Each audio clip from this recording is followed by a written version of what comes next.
Sports fans, this is Robert with WTP Sports here live on this Saturday morning. We got a special treat for you. The WTP Sports College Football Top 25 is going to drop this morning. I got my man SEC Sean, my partner when it comes to SEC football, in the house with us this morning. He's a huge Texas A&M fan. How you feeling this morning, SEC Sean? Doing good. Been looking forward to this show. Wishing we could have some others on with us, but we know everybody's got a life going on. But I think there's some really good debate here when we get into these top 25, especially when we get further up the list into the top 10-ish with the closeness of everything. So looking forward to it. It's always fun to get on and chop it up, especially, you get two Longhorns and a Longhorn and an Aggie going. There's no telling where this thing's going to head. But we'll get through it. That's for sure. I'm very excited about this top 25 that we're going to drop as well. But we're going to mention some other teams that got votes, that received votes from WTP Sports when we did our rankings. And we're going to mention the Oklahoma State Cowboys. They got one of the votes. I know that you're really, really high on this team. You understand what they brought over from North Texas, the coach, the players. You're really familiar with that group. How do you feel about Oklahoma State this year? Oklahoma State is going to surprise some people. Everybody saw what North Texas did last year. North Texas had a hell of a year. Granted, people are going to tell you the level of competition is not the Big 12. Well, I'm here to tell you that the Big 12 isn't all that either. You've got teams in there, and I'm sure the athletic ability is a little bit more, but look, when you have a coach who trusts in his players and players who trust in the system, if you got a coach who can take a kid who was a punter in high school and turn him into what Drew Mestamaker became last year, y'all better watch this Oklahoma State team. Are they in contention for the Big 12 title? No. Are they in contention for the college football playoff? No. Are they in contention to be a uptick from where they were last year? 100%. This team, I could see this team 7-5-ish. It could be worse, but you tell me to look at the ceiling of Oklahoma State, and I'm going 7-5, potentially 8-4, because they're going to score. It's just, can they stop anybody? Yeah, I like Oklahoma State too. I think what the coach is bringing, he's bringing his quarterback, he's bringing some weapons with him from North Texas to Oklahoma State. We definitely know they're not going to be as bad as they've been for the past 2 years. I expect them to be much better. I also have their ceiling at 7-5, but I can see them reaching 8-4. I'm really anxious to see this team get back to where they used to be several years ago. They played Texas in the Big 12 championship game. I like to see them get back to that positioning in the Big 12 again, and I think they're on the right track. So we're going to be watching this Oklahoma State team very, very closely this season. Let me tell you something about Oklahoma State too to remember. I believe their second game of the season, they get Oregon. I'm not expecting them to beat Oregon. I'm not predicting that in any way, shape, or form. But if this Oklahoma State team goes out there and can compete and put points on the board against what we feel is, and others do too, a very stout Oregon defense, the Big 12 is going to be put on notice pretty early. They better not sleep on this Oklahoma State team, because they can come and win some games, especially at home. Some other teams that also received votes outside of our top 25 was Arizona and Boise State. What are your thoughts on these two teams, Arizona and Boise State? And do you see Boise State being the team from the group of five with the best chance of making it to the college football playoffs? I do not. I think Boise State is a solid program. I think Boise State gets a little bit more love because it's Boise State and they've done it before. I don't think they're the best group of five. If you ask me, I'm looking at UNLV. You know me, I'm looking at Hawaii as a shot. So I think BYU gets a lot of, well, they've been the best group of five forever, so let's just put them as the best group of five to start, and we'll see what happens. I'm just not a fan of it. As Arizona goes, I mean, Arizona's got a hell of a quarterback, but I just don't know that Arizona has all the pieces they need to compete for, say, a playoff berth or whatever. They might be able to catch some teams, but I consider them the fourth or fifth best team even in their conference. So I think that's about right, because I think the Big 10's the Big 12 has some good squads over there this year, but I think they're just a step behind some of the upper echelons, and that's just why I think they should be just on the outside. I think they're ranked about right, just outside the top 25. Yeah, I think both of those teams are ranked right about right. I like that Arizona team. I think they got a really experienced quarterback, and they're going to be better, but we find them right outside of our top 25. Maybe they will make it inside the top 25 once it's all said and done. But for Boise State, I think they have a chance to make it to the college football playoffs. But like you, I think UNLV is the front runner from the group of five teams to make it to the college football playoffs this year. And we haven't given UNLV a lot of votes yet, but we think their scheduling, the team that they have, we feel like they are probably have the best chance of making it to the college football playoffs outside of those teams that are in the group of five. The next up on right outside of our top 25, we have Missouri and Clemson.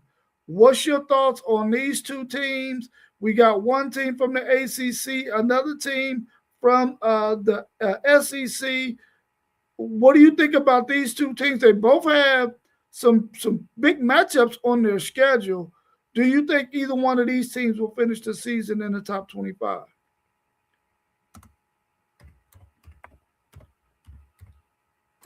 Will they finish in the top 25? I don't think Missouri will. I think Missouri's schedule is too daunting. We're going to be 100% real. We all pray and hope that Mr. Ahmad Hardy is 100% healthy. I just don't see it. I see him taking some time to be ready. Maybe I'm wrong. I haven't heard anything come out of Missouri. The only stuff I did hear was it was made out to be not real bad, and it was worse than it was made out to be. So we're going to see. They do have a capable backup out there in Missouri, don't get me wrong. And we know Drinkowitz loves to run that outside zone. We know that. And that's fine. I'm concerned about their quarterback play. I don't think Austin Simmons is the answer there. We'll see what happens. But I think Missouri's defense is going to take a massive step back too. And their schedule, I mean, you've got an A&M on there. I don't know if y'all play them or not, but I know we play them. Do y'all play them too? Yeah. I mean, I know they're going to get teams like Oklahoma and stuff. I just think Missouri's in for a down year this year. Clemson, 5 years ago, Clemson would have never been down here out of the top 25. Clemson would have been in the top 10. I'm going to say it, ever since Venables left, and I'm not a Brent Venables fan. I think he's a hell of a defensive coach. I'm not sure he's a head coach, but he's doing well at Oklahoma. But since he's left, Clemson is starting to fall down every year. They're getting worse.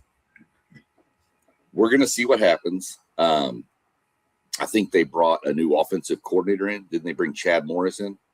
Mm-hmm. Please take him, because Chad Morris is not good. He was a good OC. He was a terrible head coach But we'll see what we're going to get out of Clemson. If any of these teams is in the top 25 at the end of the season, I think it's going to be Clemson because I think Missouri's schedule is way too rough for what they've got this year. I think Clemson being in the ACC, which isn't to knock any ACC fans, but they have a lot easier schedule road to get the wins to put them in the top 25. Yeah, for me, I agree with you. Missouri, they just have too tough of a road. They got a whole bunch of question marks. We know their defense is going to take a step back. Offensively, we don't know if Austin Simmons is really going to be the man that's going to be able to make it happen for them. We know that Ahmad Hardy may not be there at the beginning of the season, but their backup is really, really good. He's a starter caliber running back. And I think that Missouri, because of their schedule, it's going to be really, really tough for them to make it into the top 25. Clemson, on the other hand, they get LSU in the beginning. So if they can get that win there, they can go through the ACC pretty easily, except for those three major matchups they got. So they can finish 8-4 and be in the top 25. And I would think they would be the team that could do that. Let's get into our top 25, and I'm going to drink some water after I announce who our top 25 team is. At 25 is Florida. What's your thoughts on the Florida Gators?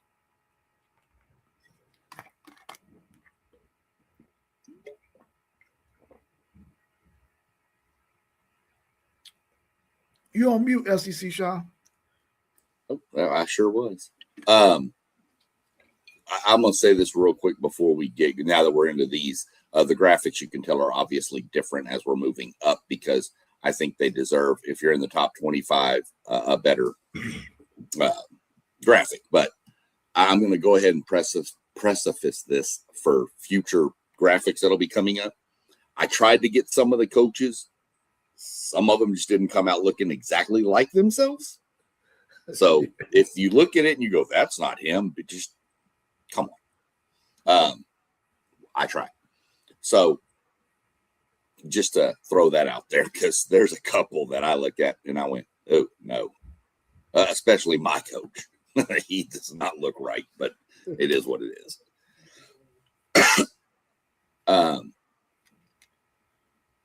Florida. This is a tough one because I honestly feel to be in the 25th position, the two teams we just talked about could have been here too. I think there's a group of teams that could be right here. But Florida got the nod through us because I'm pretty sure that people trust John Summerall. You have a running back sitting right there as a returner, Jaden Ball. Dallas Wilson is an elite wide receiver. Florida always has defensive players. They're always very athletic on that D line and their linebackers. The questions for me with Florida are, what are we going to get from the quarterback? If the quarterback can be above average to good in that range, I think Florida's a 6-6, 7-5-ish type team. I think Summerall's the right coach for Florida. I think if you're a Florida Gator fan and I told you, hey, y'all are going to go 7-5 this year, I think you take that after what it's been for the past couple of years, because then you can see we're building something. We'll see how it plays out, but their schedule has also dropped back because if you remember the past 2 years, Florida has had the hardest schedule in college football. And they get away from that. I don't know what they did. I guess they made a trade agreement with Arkansas and said, here, take this. And poor Arkansas. But that's what I see Florida. I could see Florida creeping up. I could see Florida falling off if the quarterback play is terrible. I could see Florida going 4-8 again. Yeah, for me, having Florida at 25 is a real good position for them. I really like John Summerall. I mean, I love Jaden Ball. I was kind of hoping he was going to hit the portal and Texas was going to be able to swoop him up after they had gotten that running back coach. I like their defensive guys. I like Dallas Wilson. Like you said, what is the quarterback going to be like for Florida? Is he going to be able to help them win games? Because he got weapons around him that can help him get the job done. And I think every team that comes into the swamp, you better be ready to get to go against a team that's going to be ultra focused and ready. Because John Summerall's going to have those guys ready. And I agree with you. Their schedule did take a step back, and that's why another reason why we had them in our top 25, because they won't have that grueling schedule like they had the past 2 seasons. And this year they got a winnable schedule that will allow them to get into the top 25 by the end of the season. We got them right there at 25. I like that when we got them positioned that I hope that they have a successful season, because 4-8 is not going to get it done in Florida. Right. We're coming in at 24 with Utah. What's your thoughts on the Utah Utes? Big 12 team. I think we had them right around 5th in our prediction show. What's your thoughts on Utah? I don't know. New coach. Lost some players that went with the coach to Michigan. Had some players drafted, a couple of offensive tackles. So I don't know. I like their quarterback. I like him a lot. So we're going to see. I'm I expect a step back from Utah. Okay. I'm not saying they're going to go 4-8 or anything, but I would expect a step back. And 4th or 5th in the Big 12 seems about right to me. That's where we had them. They're kind of one of those teams that if you get them early, you have a better shot. I think once they spend more time in the system and what's going on out there, I think they're going to be better later in the year. So I could see them going on a run at the end of the year, winning the last, say, 4 games or something, and boosting their ranking up. But I could see them beating a BYU because, the rivalry, and they start figuring things out. I could see them. I don't think they don't play Texas Tech this year, I don't think. So they've got a decent schedule too when it comes to who they have to play. I just think they're going to take a step back. I would see them more of an 8-4-ish finishing the season. But that's just kind of where I am on Utah. Yeah, I like the pieces that Utah still have there. I like Devin Dampier. I like their coach. Utah has really been a really good program. Going way back to I think, was Urban Meyer there at Utah? I think when Urban Meyer was there at Utah before he went to Florida, I think that's where Urban Meyer was at. They've been a good program since then, and we know what Cal Willingham has done there. I think Morgan's going to go right in and keep the thing rolling. They are going to take a step back this year because Houston is a lot better. BYU is BYU, and we know what Texas Tech is. With the money they thrown around, they got a really, really good roster, a really talented roster. So we see those teams as the top teams in the Big 12, and then you get your Utahs and your Arizonas. But I really like this Utah team. I don't think that they're going to make it to the college football playoffs or anything, but right there at 24 is a good spot for them. And for those of you who just joined us, we had Florida at 25, Utah at 24. Now we're going to go on to number 23, where we have the Iowa Hawkeyes. We're going to talk about Iowa a little bit. What do you think about this Iowa team? We know that they play really, really good defense. They're in the Big Ten, which is a really, really tough conference. What's your thoughts on Kurt? I don't want to mess his last name up. What's your thoughts on this Iowa team? Yeah, I believe it's Kirk Ferentz. Yeah. I'll mess it up because I'm good at it. I do it all the time. Iowa's that team. If they have to go on the road, okay. But if you have to go there and play them, there's both those Iowa schools. If you have to go to their stadium, it is insane. There's some voodoo going on or something. They're going to be defense first. They're going to. This is a coach who believes that defense, running the ball, field position is how you win football games. And look, he's good. Okay. I'm not going to argue with the man. But Iowa just doesn't have the athletic squad that it's going to need in the Big Ten. They can't match up athlete for athlete with Ohio State, Oregon, Indiana, Michigan, USC. They have to play the perfect game and keep the ball away like they want to. And we've seen them do it. We've seen them upset teams before, okay? They almost upset, Oregon last year, I believe. Oregon had to have a crazy fourth quarter comeback on them. They have to get quarterback play that's solid. That's all they want. They don't want Julian Saying, Arch Manning, Fernando Mendoza. I mean, they'd love to have them. Don't get me wrong. But they just want that guy. Make the right read, make the right throw. Don't turn the ball over. If we can't move the ball, we'll punt down the field and we'll rely on our defense to hold them. That's how Iowa wants to play. And they're going to catch some teams. They're probably 5th, 6th, 7th in the Big Ten, right in that range of a couple other teams too. So, but they're a boring team to watch if you're into new football. Now, if we're playing in the 1980s, this is the exact style you played. But nowadays, people will tell you it's boring football, but it worked for him and it worked for his program, and that's all that matters. Yeah, I agree with you too on that. I mean, they're going to play really good defense. We know that.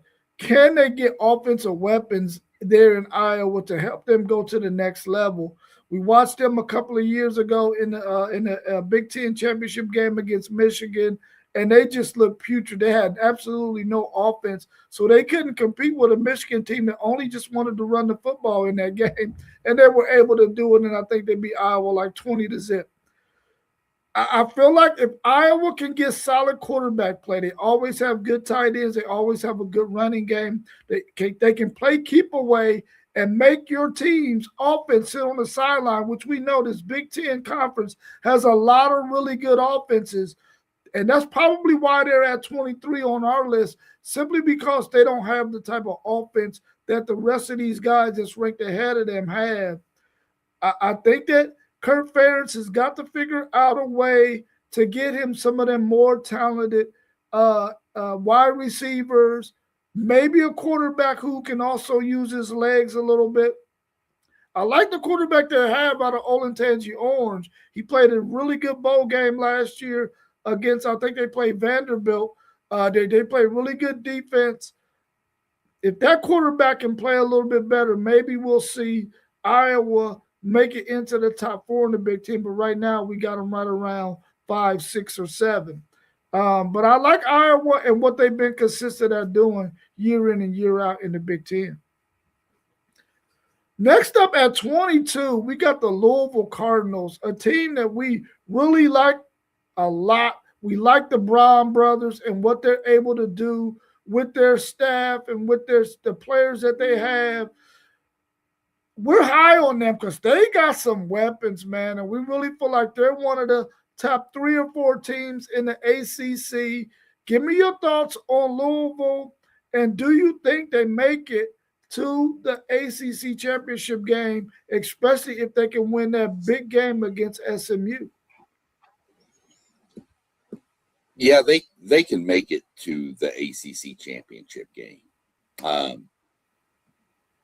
This Louisville team I like. I think this is Coach Brahms' best team.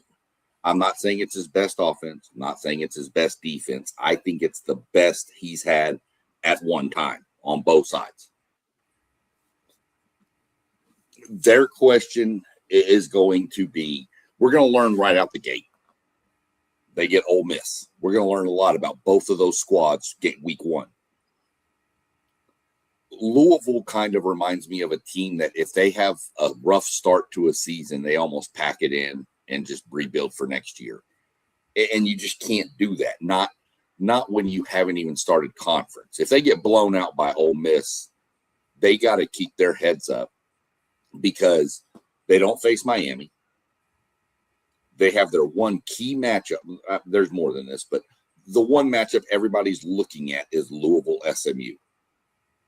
And everybody believes probably the winner of that game is going to get Miami because those three teams don't play each other.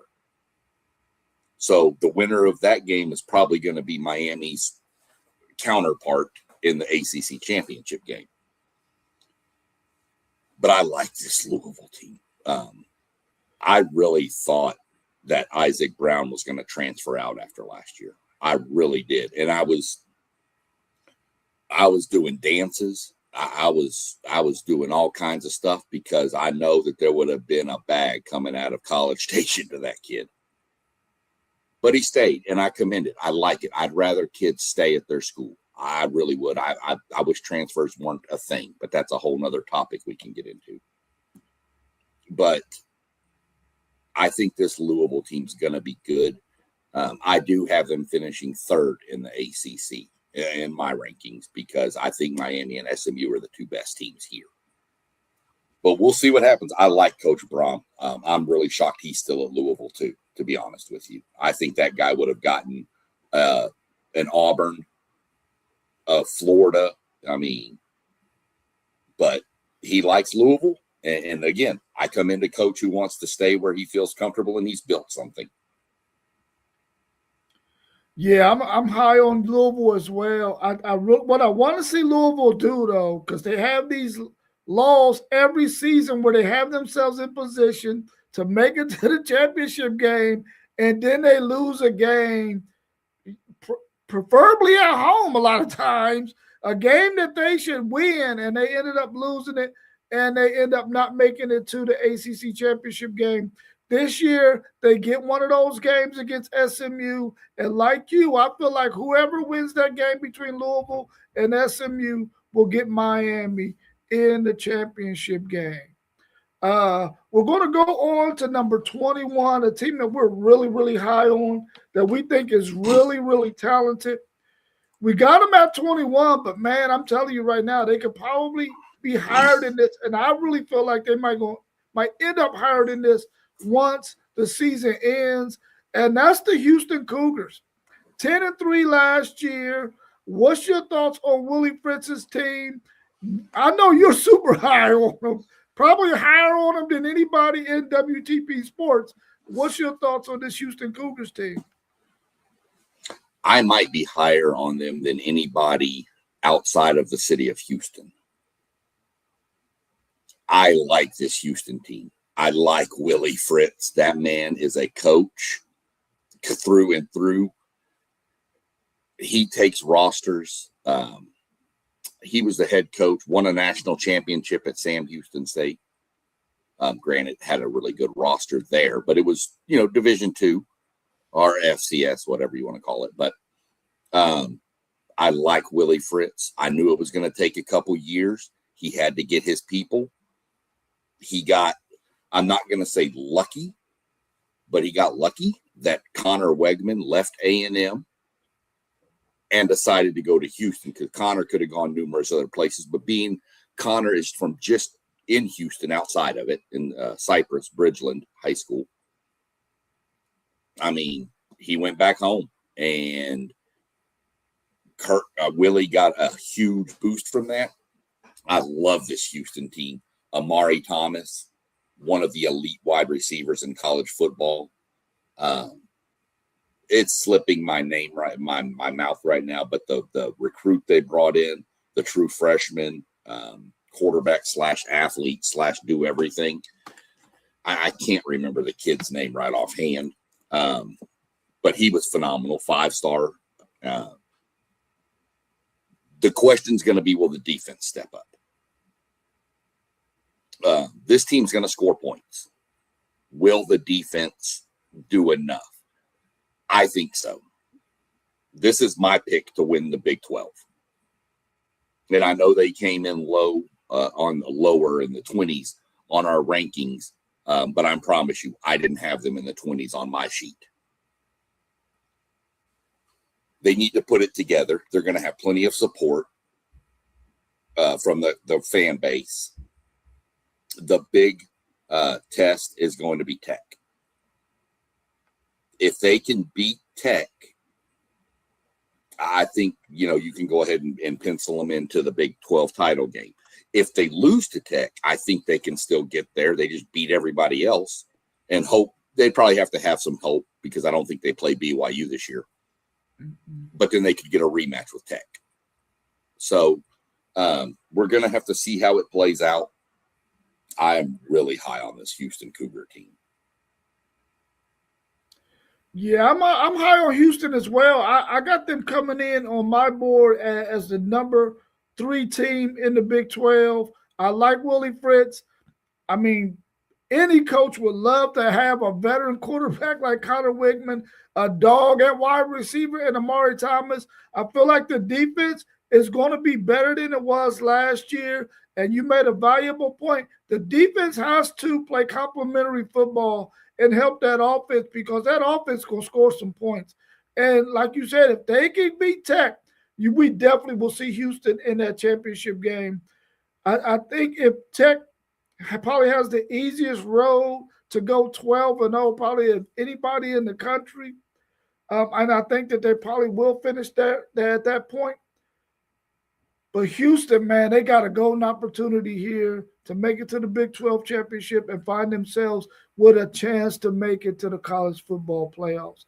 I'm high on Houston as well, but I really feel like they're the 3rd best team in that conference. But by the time it ends, though, they could be the number 1 team in the Big 12.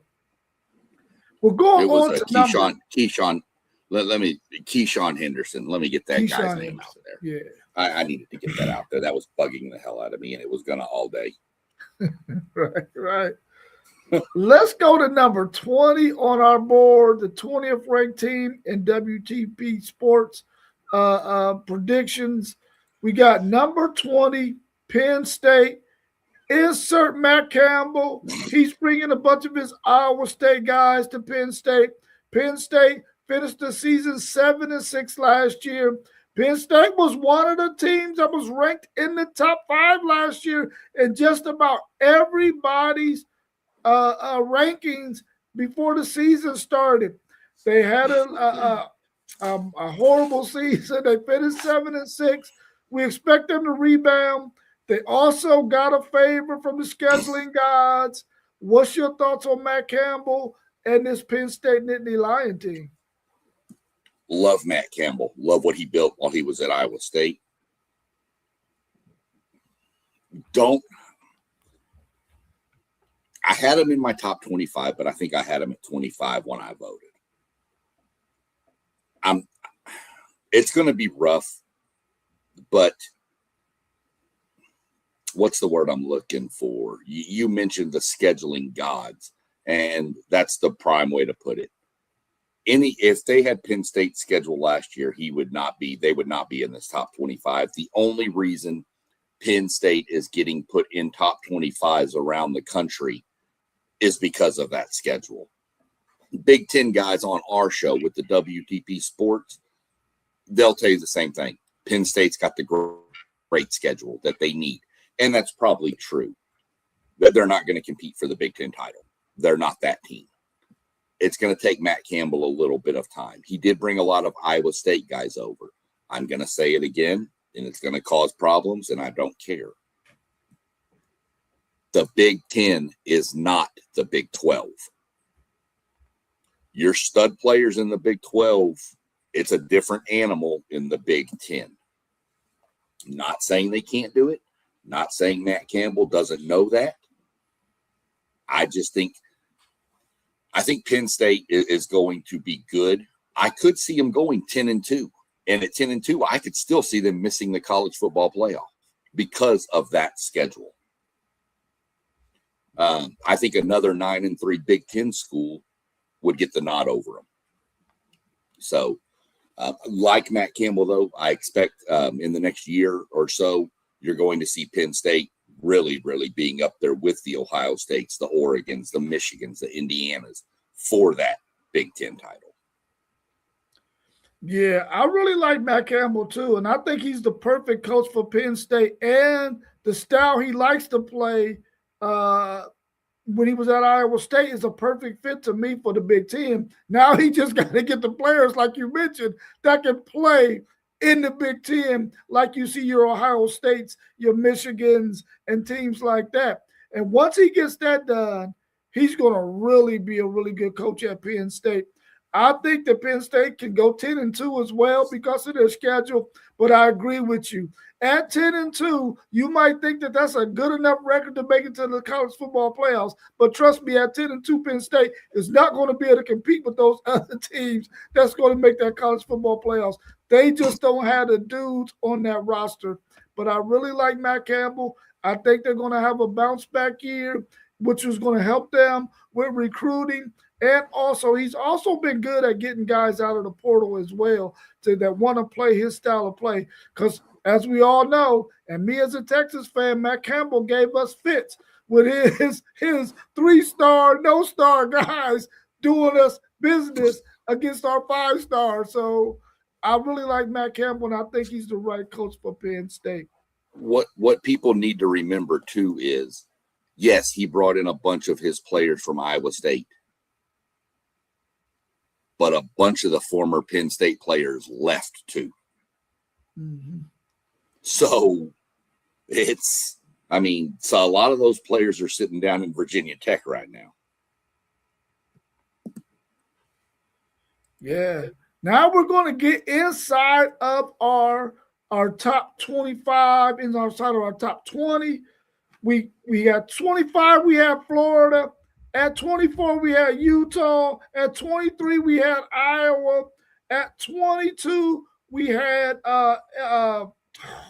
Louisville. At 21, we had Houston. At 20, we had Penn State.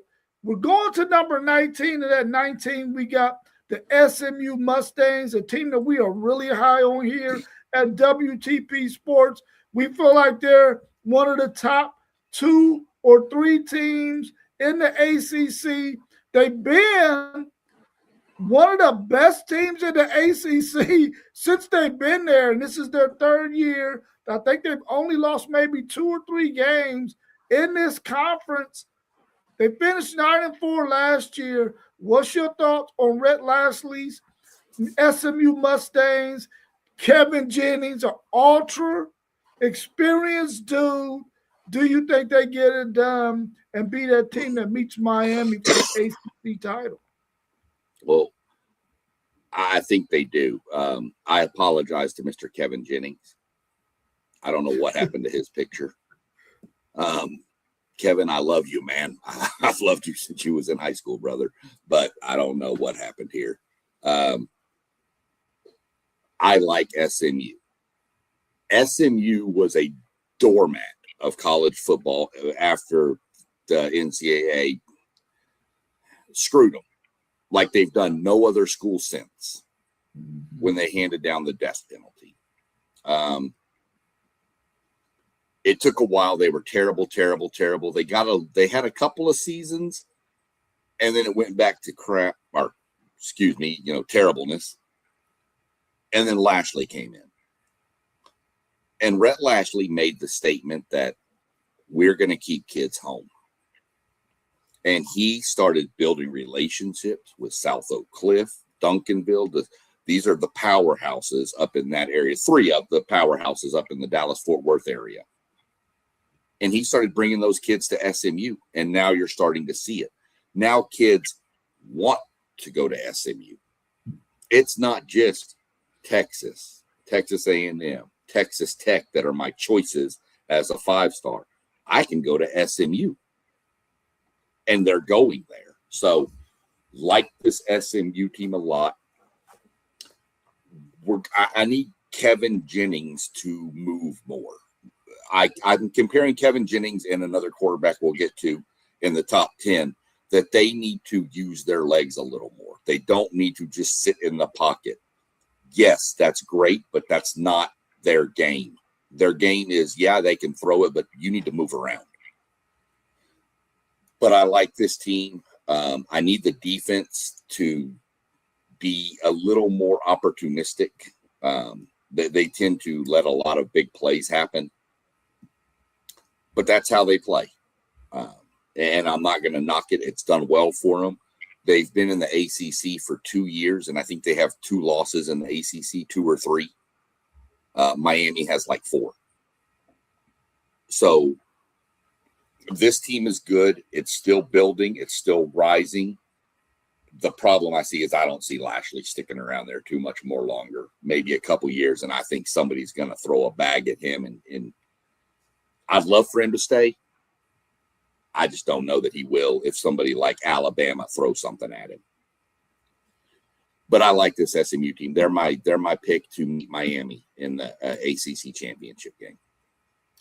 Yeah, me as well. I got SMU meeting Miami in that ACC championship game. I really like Red Lashley. I really love Kevin Jennings, even though that picture didn't come out right. Listen, I feel like this has been the best team in the ACC since they got there. I mean, nobody can match them record-wise. They played in some really good football games inside that conference. I think that they're the second best team in that conference this year. They have a chance to make it to the college football playoffs. I know a couple of years ago when they made it, we all knew that they weren't quite ready to play with those big boys, and it showed. But I like this SMU team. They've been very consistent. They got a really good NIL program, and I think they're going to be one of the teams that's going to be able to last in this era of NIL. They're going to always be in the thick of thing in the ACC as long as that conference is still in existence. I expect SMU to be right there with a possible chance of making it to the college football playoffs. We go on from number 19 at SMU to number 18, where we got the Tennessee Vols, a team that we know has the ability to be a good team, better than their 8-5 record, but they just happen to be in the SEC, where it is very, very, very tough to play in the SEC. When you look at some of those teams in the SEC, where do you think this Tennessee team will finish, and how high are you on Josh Heupel? I'm not a Josh Heupel guy. I think Josh Heupel's offensive strategy is, okay, which quarterback has the biggest arm? Okay, which guys are the fastest?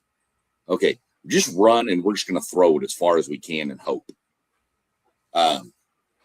Especially, I mean, he's got an electric running back. Deshaun Bishop is an electric back. Got to figure out who's going to be quarterback. You know, one day you hear it's Faison, and one day you hear it's the other kid. I don't know who they're going to go with. I don't think Heupel knows. But everybody says, trust in Heupel. He's the quarterback whisperer. Well, there's a lot of coaches that have been that. Jimbo Fisher was that too, and it didn't work out for him too well. So Tennessee is going to have to figure out the offense. Tennessee's defense is going to be good. Tennessee's going to have cornerbacks. They always do.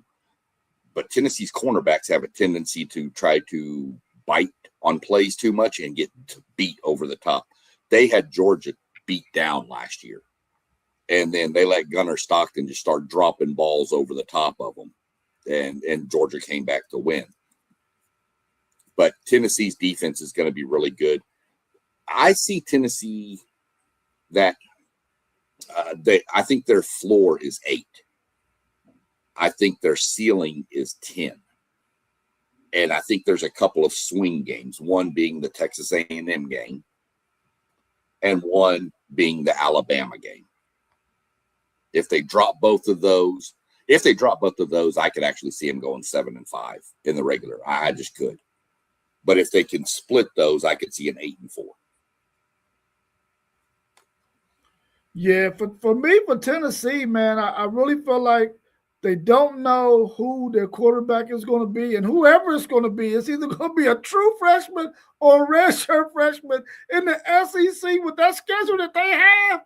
Man, it's going to be really, really tough. But I agree with you. Their defense is going to be really good and can keep them in some games. Can Josh Heupel get whoever is quarterback up to speed and use his running game to set up those passes that he want to get down the field? If he's able to do that, their offensive line can stay healthy and they can run the football well, and he can change his philosophy a little bit because of the youngness of his quarterback that he's going to have starting, then I think this team can definitely go at least 8-4. But they play some juggernauts in the SEC, bro, and it's going to be tough. I think that the good thing for them is they get a couple of those good teams at home, so they might have an opportunity later on in the season to get one of those swing games or maybe even get two of those swing games. We'll have to wait and see. But I really don't see them being able to beat Alabama, Texas A&M, or Texas, in my opinion. Even though Texas has to travel to them early in the season, that's a better chance for them. But when you got a true freshman or redshirt freshman quarterback, and you think about that Texas defense of Will Muschamp, they're going to try to ultra confuse that young quarterback. So that's 3 losses possibly on their schedule right there, and that puts them at least 9-3. We'll have to wait and see. I like Josh Heupel for the most part. I just think at some point he's going to have to change his offensive philosophy and not throw so many deep balls. You can get away with that against those lesser competition, but when you start playing against the better SEC team, it just ain't happening. Well, think about some of the defensive backs we've talked about in the SEC. I mean, we had teammates at safety from Alabama. You had KJ Bolden, the number 1 safety. We had Dalton Brooks. We had Jelani McDonald. And then we had Marcus Ratcliffe, Peyton Bowen. So there's DBs in the – so throwing the ball deep against elite coverage cornerbacks is going to end up biting you eventually. Yeah. Peace to our man post game. He's out there in the chat. We're on to number 17, and at 17, we have the Washington Huskies, a team that we felt like last year played really good defense.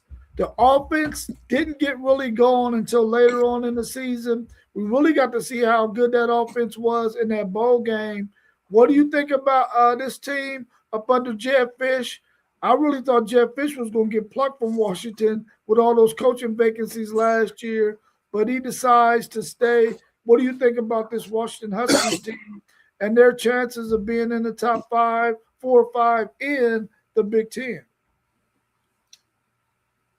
Washington, when I watched them last year, there was a lot of hype about Washington too. And then I watched Ohio State roll out there and just manhandle them. They just shut that team down. Now, that Ohio State team was pretty good on defense last year. But it just seems like Washington, when they come across a team with a defensive pulse, they struggle. They just can't.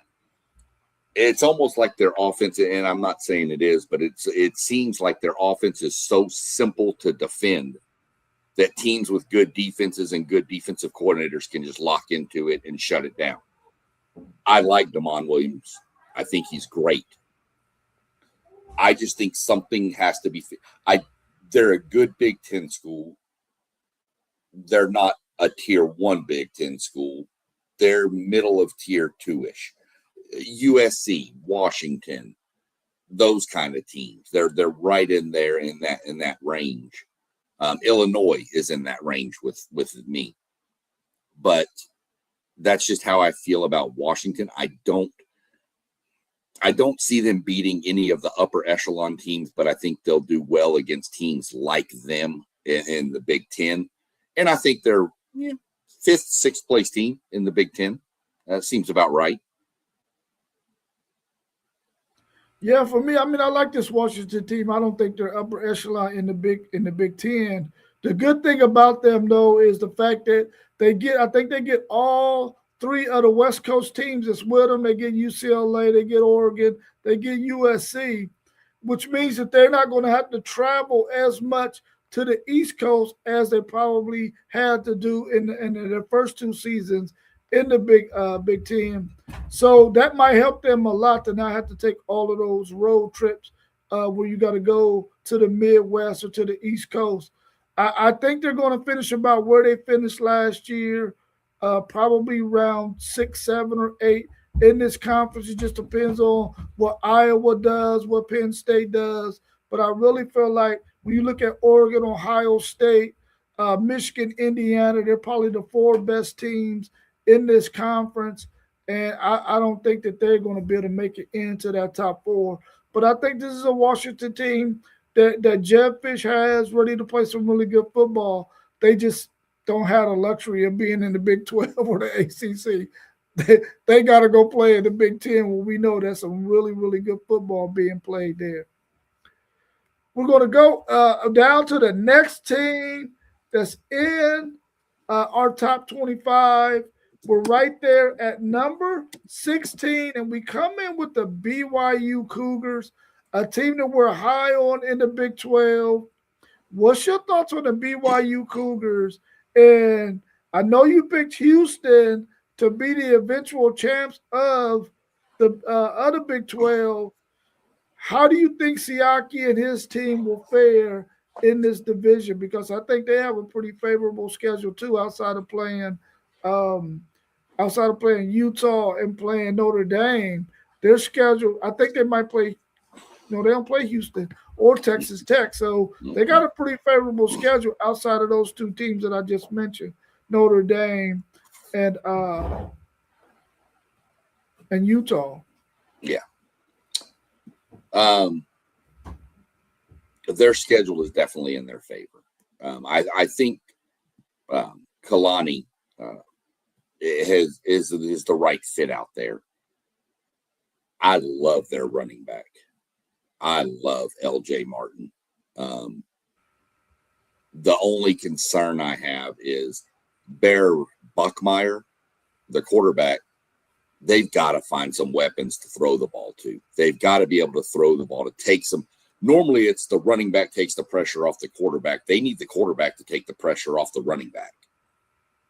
Because until BYU proves they can throw the ball down the field and move things, or teams are going to stack the box and say, beat us. And until they do, that's how teams are going to handle them. They're going to try to stop LJ Martin because that's the bell cow of this offense. But they're going to have a good offensive line. We know that. They're going to be good on defense. We've talked about a few of their players. Evan Johnson, you see him on the screen, and Faletu Satuala. Those 2 players are going to be extremely critical for this BYU defense. I do have Houston winning the Big 12, but BYU's schedule is so favorable. So is Texas Tech's. It's going to make it hard for Houston. I like Houston still, but it's going to be hard. Houston's going to almost have to beat Tech and run the table. If Houston loses to Tech, then that pretty much will end that conversation right there. But because the loss that I expect BYU to have with Notre Dame doesn't affect them in conference. Mm-hmm. And Utah, I think BYU is a better team than Utah. So it's going to be a trick for Houston, but I'm sticking by my guns. I said it earlier in the preseason, way earlier, and I'm stuck to it, and I'm not going to change. It's just how it is. But I like this BYU team. I really like LJ Martin. Yeah, I like BYU as well, and I'm glad that their coach did stay and he didn't go on and take another job somewhere else. I really feel like BYU is going to be a really good football team. They're one of those teams that, like I said before, is one of those teams that's going to be able to play really good complementary football. I think they're going to be able to run the football well. I think they have one of the best running backs in college football, if not the best. And then you couple that with the fact that they're going to have a good, solid defense. They're going to play really good complementary football. The offense is always going to have a ball control style that's going to allow their defense to get rest. And then when the offense has to get out there on the field, they're going to be able to do their thing, and the defense is going to be able to do their thing. I really like this BYU Cougar team. The schedule is very favorable for them to be one of the 3 teams that make it to that Big 12 championship game. Hopefully, they can put themselves in a position to be in it and possibly make it to the college football playoffs. I like Siaki.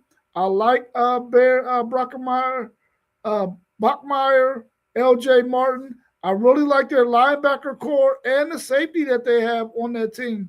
They got a really talented team, man. I just don't know if they're as talented as when you start looking at Texas A&M, Texas, Oregon, Georgia, those teams like that. But I like BYU to possibly make it to that championship game and be one of the teams that make it to the college football playoffs. We're going on to the next team that we have ranked in our top 25. We're going to try to speed this up a little bit because we're running right up on almost an hour, and we don't want to go more than an hour and a half. We're going to number 15, and we got the Michigan Wolverines. What's your thoughts on the Michigan Wolverines?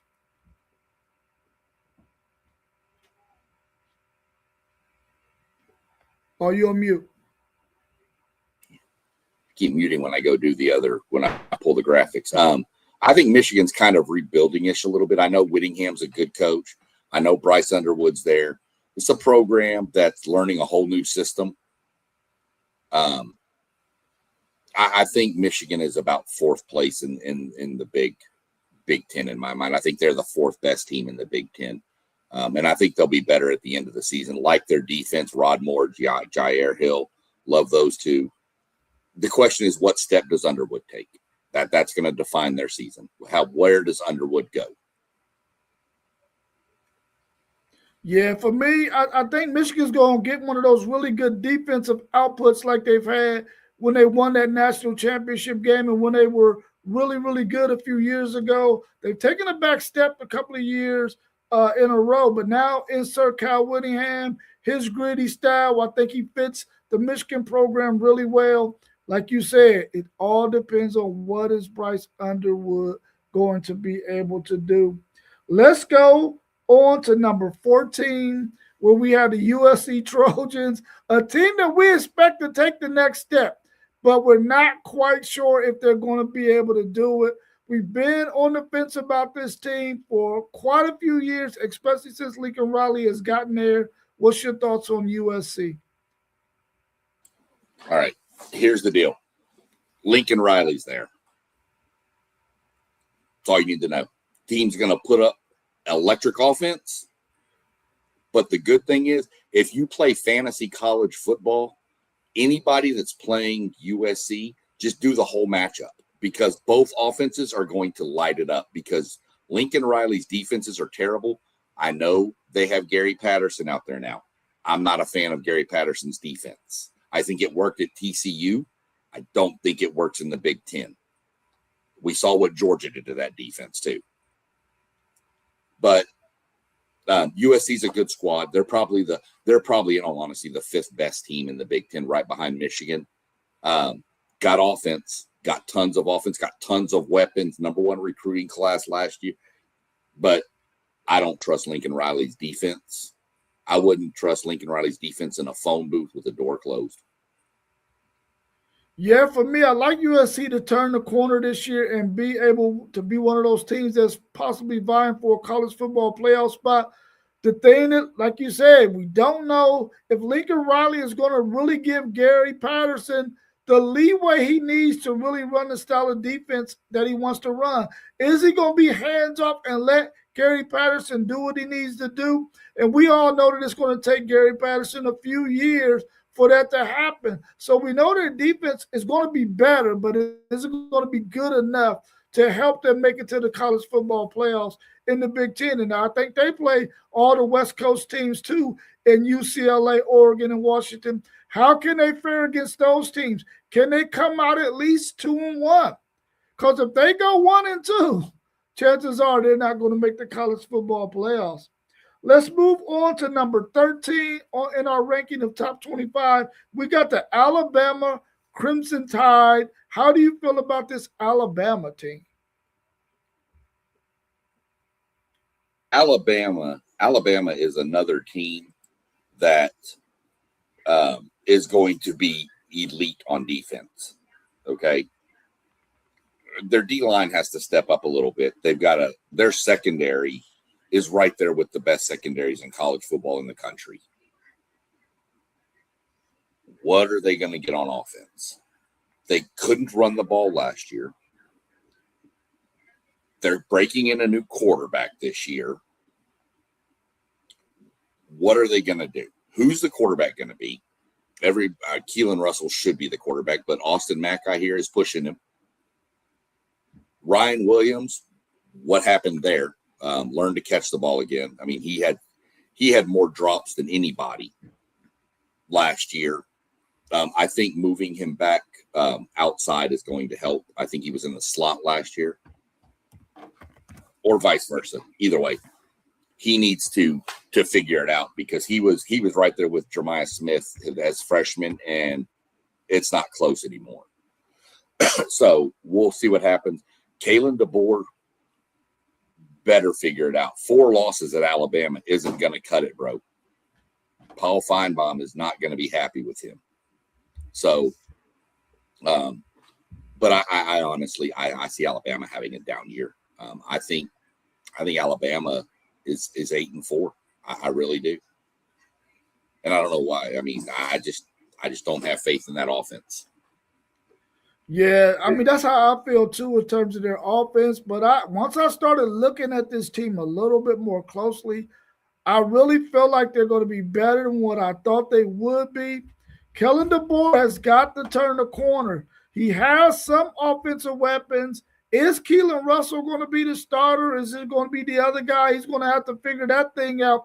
But defensively, in their defensive secondary, they got some dudes, bro. So I think that if they can play good enough defense early in the season to allow that offense to gel and catch up, if they got to be able to run the football much better than they did last year, if they can do those things, this Alabama team can be better than what they were last year.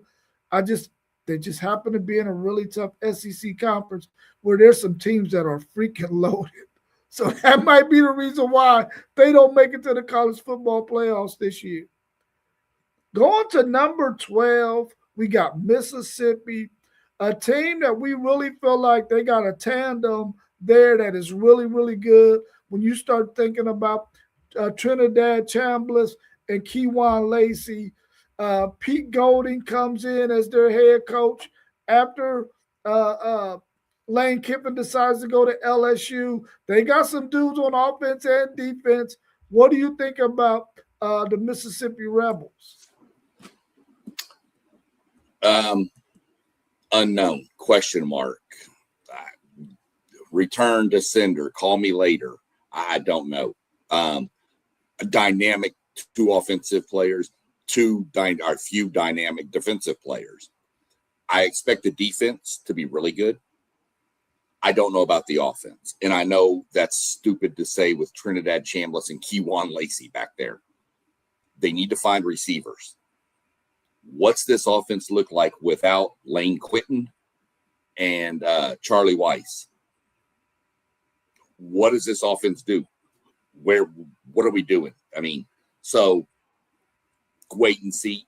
We're going to find out. Again, we mentioned it. Week 1, Louisville. I think that's a perfect game for Ole Miss. Solid, non-conference. Let's figure out what we've got. Because week 3, that's LSU. And We all are going to have the nation will that may break Super Bowl records for viewership. That is going to be must watch. So I don't know about Ole Miss. Trust the defense. Don't expect them in the playoff. I don't expect the college football playoff out of Ole Miss this year. Yeah, I think Ole Miss takes a step back as well. I like Pete Golding. I like the two-headed tandem they got with Trinidad Chambers and Keywan Lacey. I don't know necessarily what they're going to have at the wide receiver position. I know the offensive line will be solid, but will they be more than solid, which is what they're going to need to be. I like their defense, though. I think their defensive guys are going to be what carry them early in the season. And hopefully that defense can carry them to a win over Louisville because they're going to need that win to really propel them because they got a tough schedule as well. They got to play some really tough teams in the SEC, and it's going to be tough, especially when you got to go on the road for those things, man, because teams are going to be looking to take advantage of the fact that Mississippi is not as talented as they have been the past 2 years. We go on to number 11, and we got the LSU Tigers. Lane Kiffin comes in as their head coach. We know that this team has got some serious talent. They got a tough schedule, but the thing is, all of their main games they get at the crib. So that's going to be a help for them. What do you think about Lane Kiffin and this LSU Tiger team? Look, don't be afraid of Tiger Stadium in Death Valley down there. Don't. I know it's been a while for Texas. Don't y'all look, we walked in there last year and emptied that place. We're going to do it again this year. LSU is loaded talent-wise. It's not going to click right off the bat. I'm sorry. LSU's schedule is not going to be fun. Clemson should be able to beat. If they drop that Clemson game and then they drop the Ole Miss game, brother, it's not going to – they're going to start 1-3 and people are going to be like, what is going on? Oh, Lane Kiffin's going to need a little bit. Give them a year. Yes, they're super talented. They have to figure it all out. I've said it before. Going into Death Valley, it is hard. Don't get me wrong. But they get Texas A&M there. They get Texas there. You know, that's two right there. So we'll see what happens with it. I think LSU just misses the playoffs this year. I think they have to get everything in place and go into next year. Is how I see LSU playing out this year. I've got them around that 8-4 range. Yeah, I mean, I like what LSU is going to be in the future. I don't think that they're going to be one of the top 4 teams in this year's. Well, they might finish 4, but I don't see them being better than Georgia, Texas, or Texas A&M. I think that they're loaded though, and they have an opportunity to be really good. We just have to wait and see what it's going to be like. But right there where they're positioned at is probably a good spot for them. They're not in the top 10, so that means we don't have them ranked too high. But right there at number 11 is probably a good spot for them. We're going to move on to number 10, which is Texas Tech, a team that we think is loaded. Maybe they will be ranked higher had they been able to keep Sorsby at the quarterback position, which I really wasn't all that high on Sorsby, like some people were. But what do you think about these Texas Tech Red Raiders? Yeah, I'm with you. I wasn't sold. Everybody said Sorsby was the best quarterback in the portal. I don't think so. At that time, maybe, but I think once Darian Mensah entered the portal, he became the number 1 target. Texas Tech defense is going to be nasty. Texas Tech has a great running back in Cameron Dickey. What do you get from Will Hammond? Can Will Hammond stay healthy? He's coming off an ACL injury. We know that those can be one. He can be 100%, but it's going to take. I think it's going to take some time. Texas Tech has turned into everybody's villain too in college football. Not just the Sorsby thing. They just won't shut their mouth up. And I love Joey McGuire. Loved him from years ago. But they just can't shut their mouth up and make themselves look like fools constantly. They're the villain right now. The defense is going to be nasty. The The offense, we'll see what Hammond can do.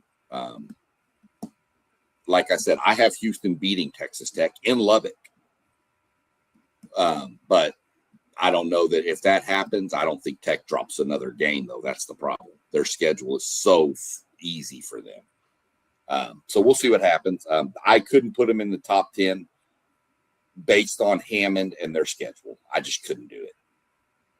Yeah, I couldn't put them inside the right there at 10 I think is a perfect spot for them. I like Joey McGuire. I mean, I love Joey McGuire as a coach, but I agree with you. They if they would just maybe close their mouths and just play, they might be better off.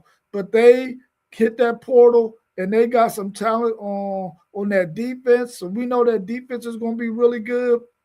Will the offense be able to play that complementary football that needs to be played so that defense doesn't get wore out? That's going to be remain to be seen. But their schedule is so freaking weak that we think that they can go and has the best chance of going freaking 12-0 out of anybody in college football. I like Joey McGuire, and I know he's going to have his guys ready. But are they going to play enough competitive football to be ready to be competitive in the college football playoffs? And I don't think so.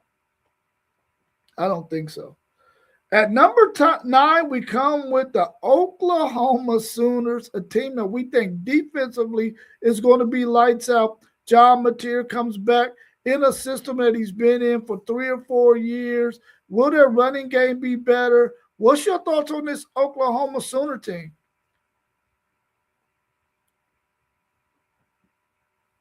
You're on mute. The defense is going to be good. I think it takes a step back from last year's defense. I really do.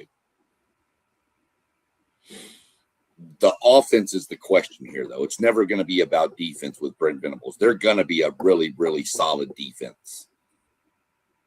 But it's about the offense with this team, and everybody knows this. John Mateer, I'm not sold on Mateer. I never have been. What he did, look what he did at Washington State. Bro, it's Washington State. Okay. Isaiah Satania, I like. They did upgrade their wide receivers when going out and getting Parker Livingstone, who had to be cut from Texas so they could save money for Cam Coleman, but that's a different subject. Running back they could not run the ball, that offensive line. But if I'm not mistaken, I think they have 4 or all 5 of their offensive linemen back. But their offensive line was broke. If you think wet toilet paper, they just crumpled last year. They were terrible. And the running game suffered from it. But they have to be able to run the ball. Mateer has to stay healthy for them to have any chance. And like I said, I'm not a Mateer fan. I just haven't been. Yeah, I think Oklahoma is going to have one of the best defenses in the country. I do think they take a step back when you lose that edge rusher that they had last year. But I think they still got some dudes on that defense, and they're going to be really good. But the key thing for them, running game. Did they improve their running game? And I don't think so. I think their offensive line is going to be a year older, but have they gotten good enough to compete in a conference that we know if you can't run the freaking football and you get made one-dimensional and you got to rely on John Mateer to win you games in the SEC, it's just not going to happen. I think they're going to be good enough to be ranked where they are now, and we got them at number 9. I think they're good enough to be there, but we don't see them as one of the upper echelon teams who could possibly win a national championship with that roster that they have. But I think they'll be good defensively. We got to wait and see what they do offensively. At number 8, we come in with the Texas A&M Aggies. And I think from here on up to number 1, we feel like all of these teams have enough talent that they could go on a run in the college football playoffs and possibly win a title. What's your thoughts on your Texas A&M Aggies? I'll go first, and then I'll let you finish them off.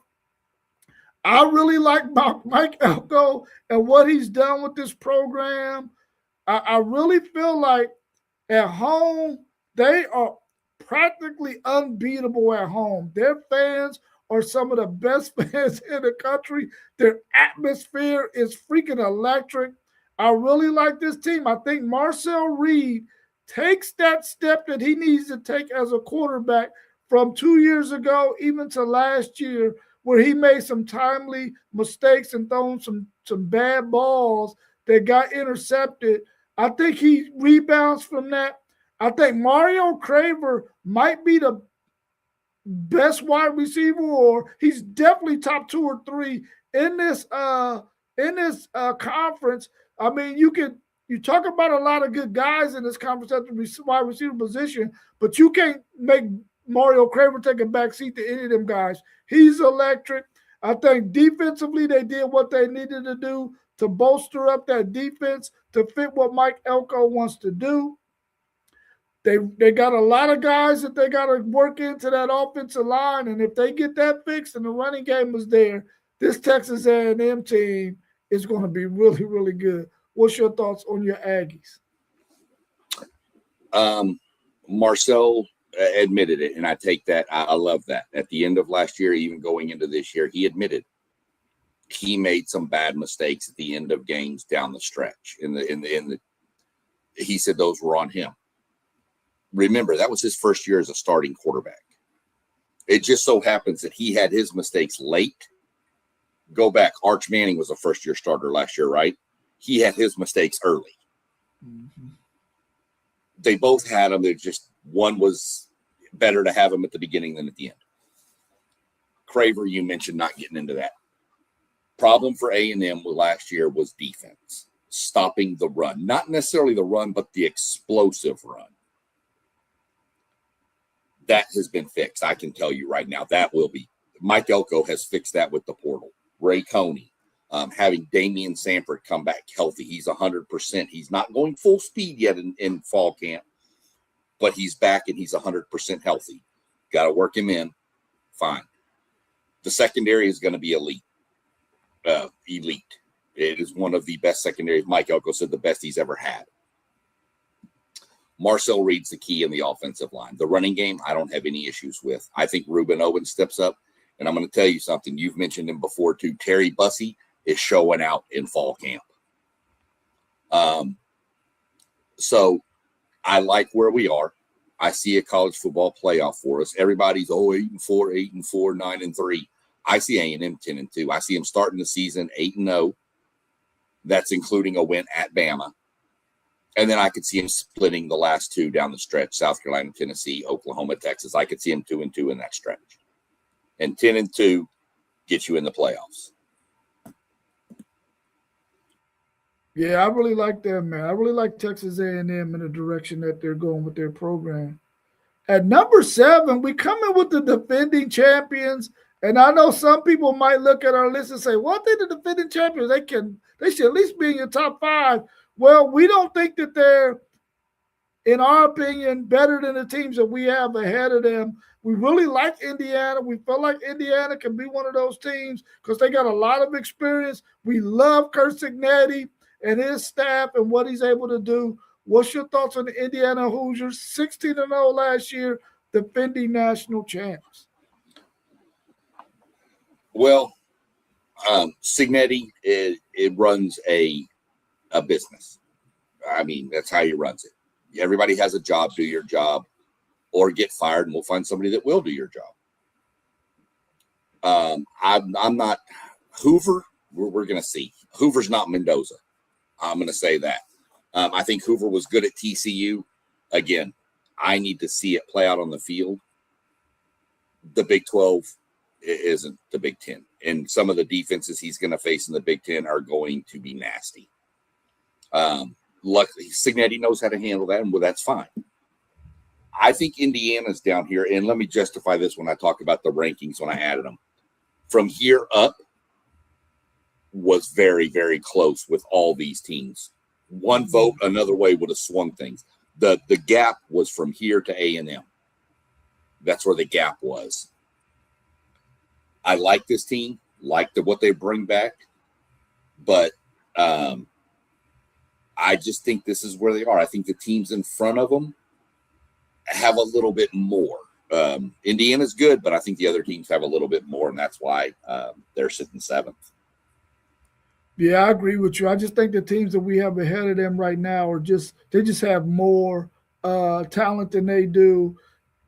I really like this Indiana team. Will they go 16-0? No, I don't think they go 16-0. They're in a really tough conference. When you start thinking about some of the teams we haven't mentioned from their conference that is in this top 6 that we're going to have, or top 5 that we're going to have, 6. I just feel like Indiana's going to be one of those good competitive teams. I just don't think they're going to do what they did last year. But I do like them as a team. At number 6, we have the Miami Hurricanes, a team that we feel like is loaded on both sides of the ball. We know what they got offensively. We know they bring in Darian Mensah. What's your thoughts on the Miami Hurricanes and Mario Cristobal? Man, Mensah, Tony, Fletcher. I mean, you know they're going to have a decent. They did lose some offensive linemen, so I'm curious there. So that's kind of one thing that's all hesitant. Defensively, I mean, let's just Bryce Fitzgerald. I mean, good Lord, we mentioned him just the other day. But to me, defensively, yes, they've got some guys and they've got some players, but bro, you just lost 2 first-round DN bookends. I know Jason Taylor's out there and can coach them up, but losing that kind of talent, it's going to take a minute. Miami got a draw. They have Notre Dame, and I don't even know who else they play. Maybe Clemson might be their toughest games this whole year. Miami should run the ACC. Miami should run the ACC and be in the ACC championship game. But we know Miami loves to stumble when they shouldn't. Mm-hmm. So we'll see what happens. Yeah, I like this Miami team. They're loaded everywhere. I do got some question marks for them when it comes to their offensive line and the bookends that they lost. But I think overall in the conference that they're in, they should go 11-0, 9-0 in conference. I think the only loss that they have might come to Notre Dame in that game. So I got them at 11-1, and we're going to do our show with Justin Geiger here in a week or so, and we'll do our breakdown on the Miami Hurricanes with him. But I really like this Miami Hurricane team. I think I might have had them higher than 6 on my board. I really like them, but I think that they are a team that they still got some things they got to figure out before they turn the corner and be ready to make another run like they did last year to make it to the championship game against Indiana. We're going into our top 5, and at number 5, we have the Georgia Bulldogs. What's your thoughts on this Georgia team? Can Georgia get back to the dominance that they had a couple of years ago where they won back-to-back national championships?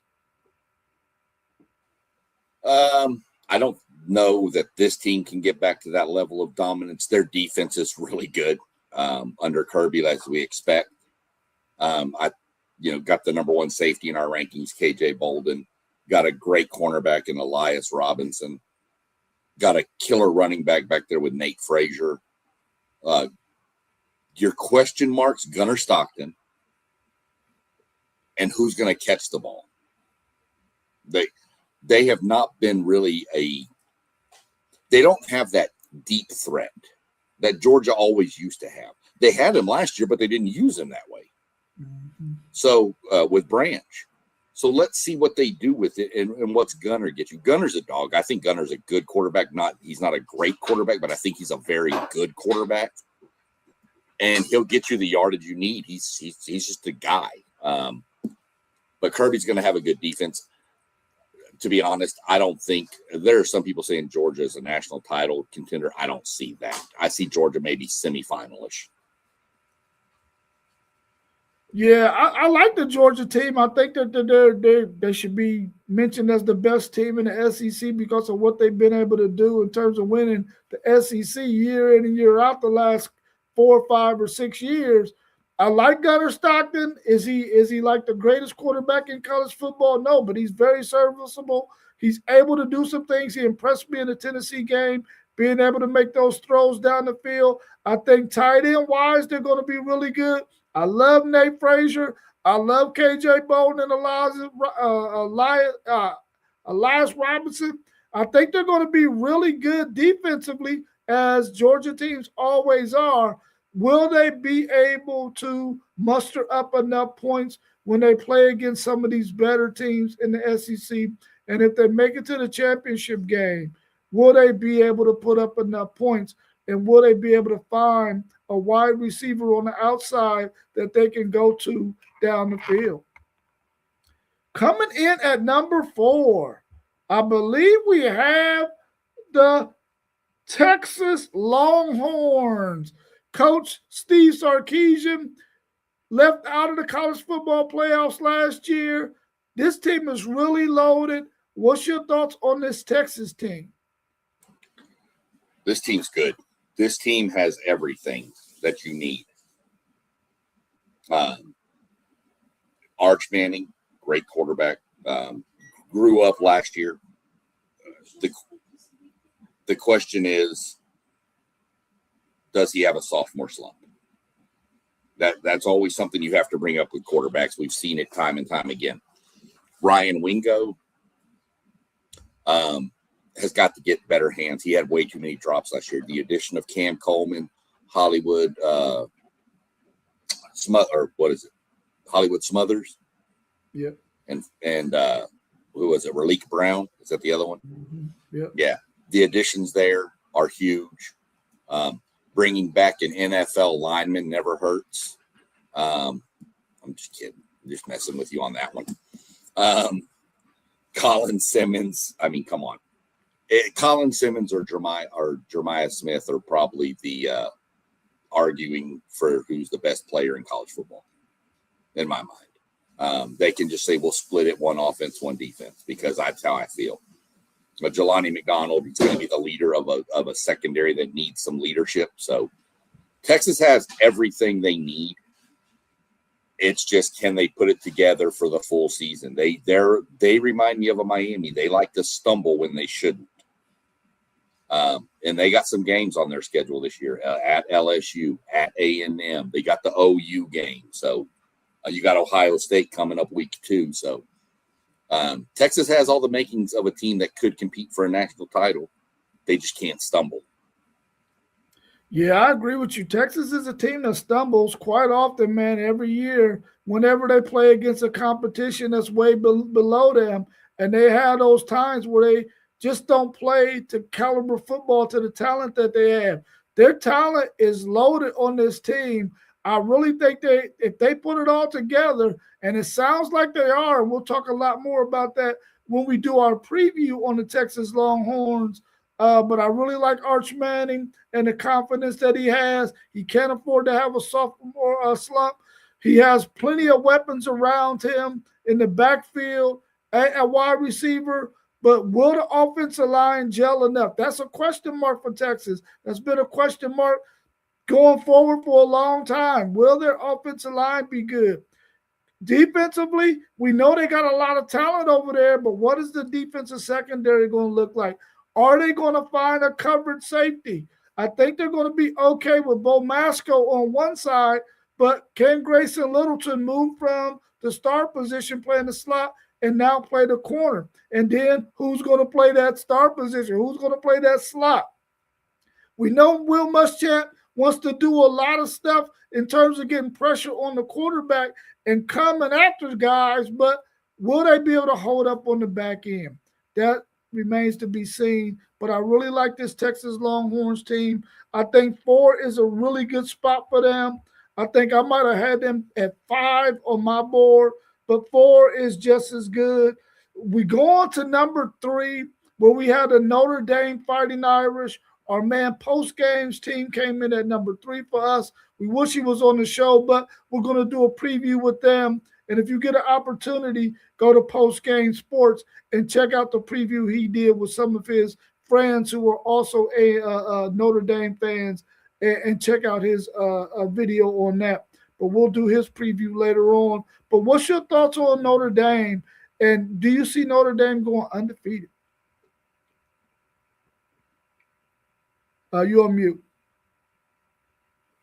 I know we have a show coming up with post game and doing a team preview, so I don't want to get too in depth here. We'll leave a lot of that for post game.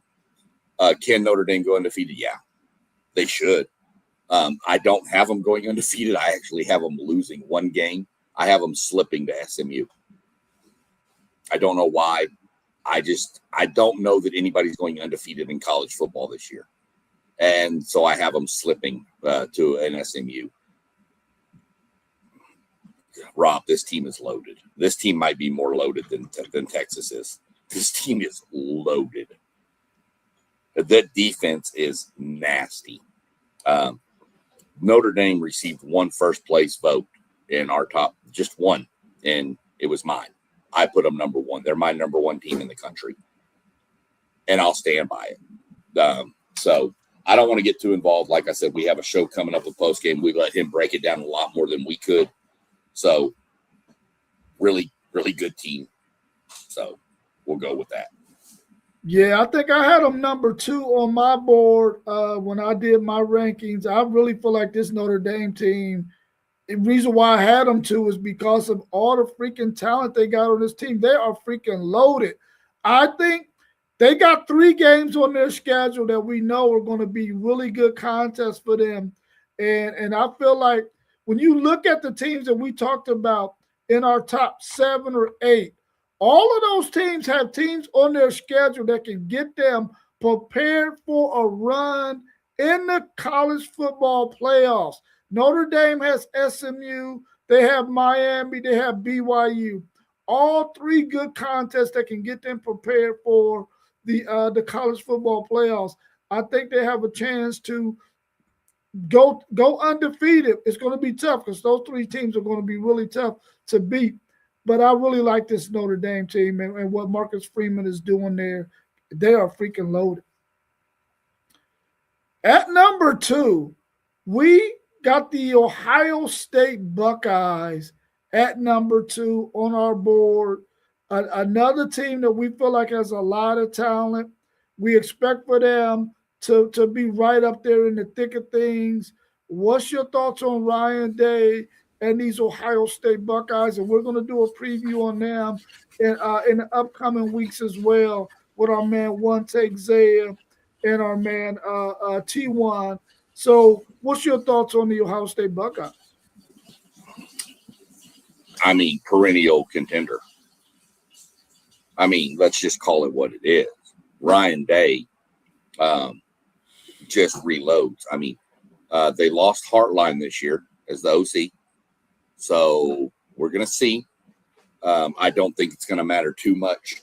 If you don't, I could probably be the offensive coordinator at Ohio State, and we do pretty well because I would just say, get the ball to that guy, meaning Jeremiah Smith.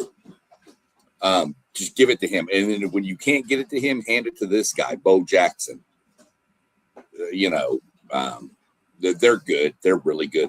I do have questions defensively after losing that much talent to the NFL. I really have questions there. I expect they'll get it fixed, but that would be the one thing I have questions about. And I'm going to say this: Ohio State is much like A&M. They need to find a kicking game because they've struggled in that department too. That has cost them a few. So, can the defense step up to what it was? Can they find that kicking game? And other than that, I don't have any questions really about Ohio State. Yeah, for me, I really like this Ohio State football team. I think I might have had them 3 or 4 on my board. I really think that for me, is Julian Sain going to figure out what he wasn't able to do last year and be able to do it this year? He can't afford to take those sacks, and he can't afford to get rattled when it's not there. He got to learn how to pick up that first down. Will he do that? Will, like you mentioned, defensively, they lost a lot of talented football players. I mean, we got to see where these guys went in the NFL draft last year. Will they be able to replace these guys right off the bat? I know they got some really talented guys who are really skilled coming in to fill in for those guys, but are they going to be ready to play at that level that they need to play? Because Ohio State has one of the tougher schedules in the country. And if they aren't going to be able to navigate that, and I might have a bold prediction on one of these shows, I ain't going to say it today, but I might have a bold prediction about these Ohio State Buckeyes on another show. I'm just still contemplating on whether or not I want to say it. But I like this Ohio State team. I like what they got. Can they answer the questions defensively from all of the talent that they lost? Well, let me give you my bold take for him in case I missed that show. I think Ohio State rolls into Austin and gets beat by 17. That's a bold prediction. I honestly see it. I can see it too. I hope so. But now that I said that, Ohio State will win by 43 or something. Right. You know. We appreciate you, Time 188, always joining in with us, family. We really appreciate you. Thank you so much. Our number one team is the Oregon Ducks, coming at number one in WTP Sports Top 25 before the season starts. What's your thoughts on this Oregon Ducks team? Because, boy, they are freaking loaded. I don't know that loaded does justice. Anybody my age back in the day got up and watched cartoons in the morning, and you saw the Hall of Justice for the Super Friends, all the heroes. That's what Oregon is. Dude, Dante Moore, DeCorian Moore. I mean, Evan Stewart, if he's healthy. Good offensive line. The offense is stacked. We flip to the defense. We did our defensive rankings by all positions. Oregon had a player at every level, at least one. Mateo, that guy, the one on the left, and the other one, Tuiato. Oregon is stacked, man. I don't know what else to say about them. They're just so. If Dan Lanning can't get to the championship game, not win it, get to it this year, there's going to be questions starting to arise with this roster. The same thing that's on down in Austin with Sark. If he can't get there this year, I don't know what's going to take. But this is Dan Lanning's best shot right here, in my mind. So, to me, they're the favorites to win the Big Ten. Yeah, for me too. I had them number one on my board. You just can't have that kind of talent on your roster and not be the number one team in the country. I mean, we saw a few years ago where Ohio State brought back all of those defensive guys. Oregon does it this year. If they get a healthy DeCorian Moore and a healthy Evan Stewart at the wide receiver position, and then I think they got another guy that's in the slot that's really good as well. Dante Moore, to me, is the best quarterback in college football this year. We know what their defense is going to look like. They got two monsters at defensive tackle, and they got two monsters at the edge. They got a sophomore cornerback that can cover one side of the field and take everything away.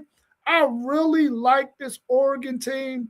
The thing is, and you know what the knock is on them all the time, yes, regular season, Oregon is gold. But when they get in the playoffs, can they get it done? This is the year. I'm telling you now, if Dan Lanning does not win the national championship this year, he might not be on the hot seat, but listen, it's going to really be made true that he cannot play or Oregon cannot win in the playoffs, and that's going to forever haunt them until they win a championship game, even more so than it's haunting them right now. I like this team. I think they got the most talent. Let me say this real quick, too. This isn't an excuse for Dan Lanning in Oregon. But let's remember, I think they lost both coordinators. I know the OC for sure is the head coach at Kentucky now. I think the DC left, too. Yeah. So, that's still not an excuse. With that kind of returning talent on offense and defense, Rob, we could go be coordinators and probably be okay. I mean, look, Dante, just go do something. It doesn't matter. Just get the quarterback. And that's that. This is the best defensive line in college football. I know there's been rumors flying that Texas has it. Texas does not have that on defensive line. I agree with you. I mean, I think they don't. I think they got a good defensive line, but they did not match with Oregon's at all. And I'm a Texas Longhorn fan, and I'm telling you right now, I think Oregon has the best defensive front in college football. When you start talking about their first starting forward, they are legit the best in my opinion. Yeah. We appreciate everybody for joining in with us and staying with us for an hour and 40 minutes plus. SEC Sean, I appreciate you. The graphics was unbelievable again. Thank you so much for that. Thank you, everyone who tuned in. Make sure you hit the like button. Make sure you subscribe. All of our channels are scrolling across the top. Please go and check out all of our channels and subscribe to them so we can continue to bring you good content. We'll be back again tomorrow morning when we talk about the Big Ten over and under show, and we're going to see how many of those teams are going to meet their over and under win totals. So make sure you tune in tomorrow morning at 9 a.m. Anything else you want to add, SEC Sean, before we go? Not a thing. Great show. Appreciate everybody in the chat. Time, Lawrence, everybody over there. Go like, subscribe all the channels, guys. Hit the notification bell. We're fixing to ramp this thing up for football season, so come jump on with us. Yeah, for sure. And make sure y'all go check out SEC Sean and Doug's podcast last night on Texas. Was it 4A football? Their 4A football. Go check that out, man, because that is very informational when you start talking about some of the high school talent that's out there in the state of Texas. So go check that out as well. SEC Sean, I appreciate you, bro. I will see you again tomorrow. Of course, we're going to hit each other up in the chat, but you have a good rest of your day, and I'll be talking to you soon.